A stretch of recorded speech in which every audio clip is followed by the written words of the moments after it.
খালাকে দেখে আসার পর বাসায় ফিরে আমাতুল্লাহ কি করলো, মা কি রান্না করলো সবই থাকছে এই ভিডিওতে। আরও রয়েছে মার স্পেশাল একটি রেসিপি। জানতে চাইলে অবশ্যই আমাদের সাথে থাকতে হবে। আসসালামু আলাইকুম, আশা করি সবাই ভালো আছেন। আলহামদুলিল্লাহ আমরাও ভালো আছি। তো সকাল সকাল বেড়ানো শেষে চলে যাইতাছি। এই যে আমি রিক্সায় উঠে পড়লাম, রিক্সা উঠে এখন চলে যাব। তো এই যে আমরা বাসায় চলে আসছি।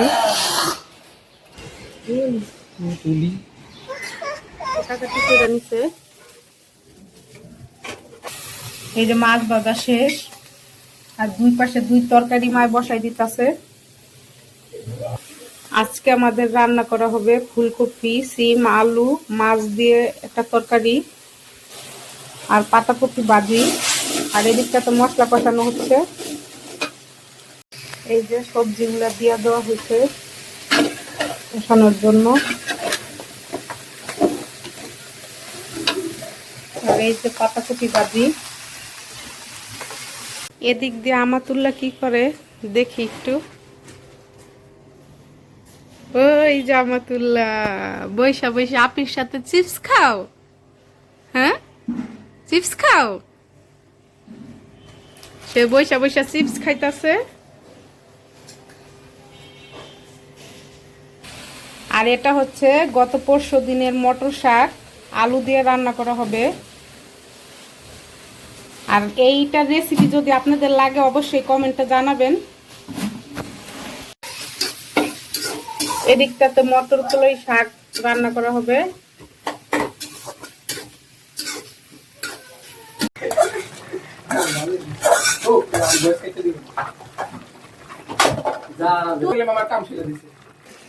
মটর শাক রান্না করা শেষ, টাকি মাছ দিয়ে রান্না করছে।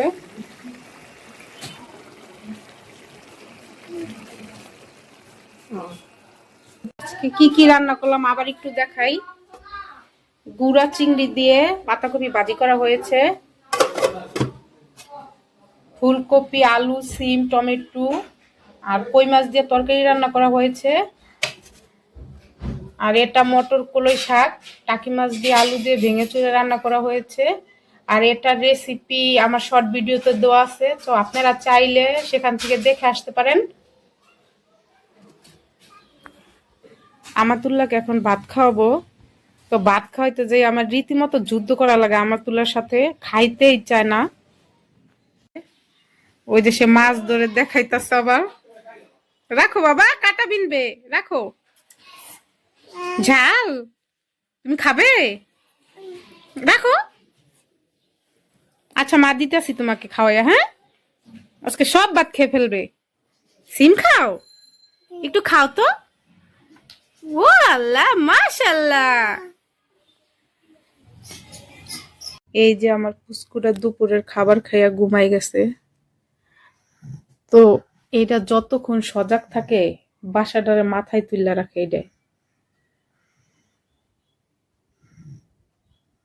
তো ঘুমাক, এখন আমি আমার কাজ করি।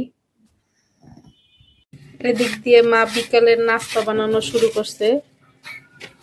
এই যে আলু কুচাই নিছে, ধইনা পাতা, কাঁচামরিচ, পেঁয়াজ, পাতাকপি। দেখি কি নাস্তা বানায় এটা দিয়া। প্রথমেই দিয়ে নিচ্ছে ম্যাগি মশলা, বিট নুন, সাদা লবণ, হলুদ, মরিচ। তারপরে ভালোভাবে চেপে চেপে ভালো করে মাখিয়ে নিচ্ছে, ভিডিওতে যেভাবে দেখানো হচ্ছে। মাখানো শেষে টমেটো ঢেলে দিল, ঢেলে দিয়ে মাখিয়ে নিচ্ছে আবার। তো চালের গুঁড়া দিয়ে দিতেছে, পাশে তাওয়ায় দিয়ে দিচ্ছে মাখানো শেষে। এই যে মনে হয় চাপটি পিঠা বানাবো, সবজি চাপটি পিঠা। এই যে হাত দিয়ে চেপে চেপে সারা তাওয়ার মধ্যে ছড়াই দিতেছে। এই যে দুটোতেই দোয়া শেষ, বসাই দিতে চুলার উপরে। দেখাবো কিরকম হয় আপনাদের। চাপটি পিঠা খাওয়ার জন্য এই যে মেয়োনেজ বানাই নিতেছি। এই যে এদিক দিয়ে দুইটা প্রায় হয়ে গেছে সবজি চাপটি। এই যে আমাদের বানানো শেষ, এখন আমরা খাবো, তো সাথে থাকেন। খাবারটা অনেক মজা হয়েছে, মেয়োনেজ দিয়ে খাইতে আরো বেশি মজা লাগতেছে।